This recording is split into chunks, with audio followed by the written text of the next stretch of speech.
వేములవాడ కోడెల మరణం తెలంగాణకు అరిష్టం. వారం రోజుల సమయంలో వేములవాడ దేవస్థానంలో భక్తులు సమర్పించిన కోడెలు మరణించడం ఇది చాలా దురదృష్టకరం. ఇది రాష్ట్రానికి అరిష్టం. దీనివల్ల భక్తుల మనోభావాలు కూడా బాగా దెబ్బతింటా ఉన్నాయి. రోజు కోడెలు చనిపోతున్నా కూడా ప్రభుత్వంలో కనీసం చలనం లేదు, ప్రభుత్వం పట్టించుకోవడం లేదు. ఒక వారం రోజుల్లో 26 కోడెలు మరణించాయి.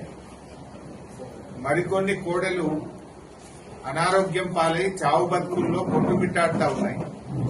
అయినా ప్రభుత్వం వాటిని రక్షించే ప్రయత్నం కూడా ఈరోజు చేయడం లేదు.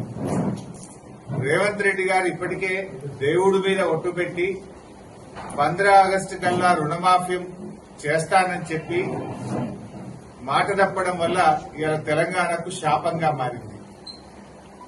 దేవుడి మీద ఒట్టు పెట్టి మాట తప్పితే అది శాపంగా మారింది. ఇంకొక వైపు వేములవాడ దేవస్థానంలో కోడెలు మరణించడం ఈ రాష్ట్రానికి అరిష్టంగా మారుతా ఉంది. నేను అడుగుతా ఉన్నా రేవంత్ రెడ్డి గారిని, ఇంకా కోడలకింత పచ్చిగడ్డేసేంత డబ్బు లేదా ఈ రాష్ట్రంలో? ఇంత కుడిది పెట్టి ఇంత గడ్డేసే సామర్థ్యం లేకుండా పోయిందా?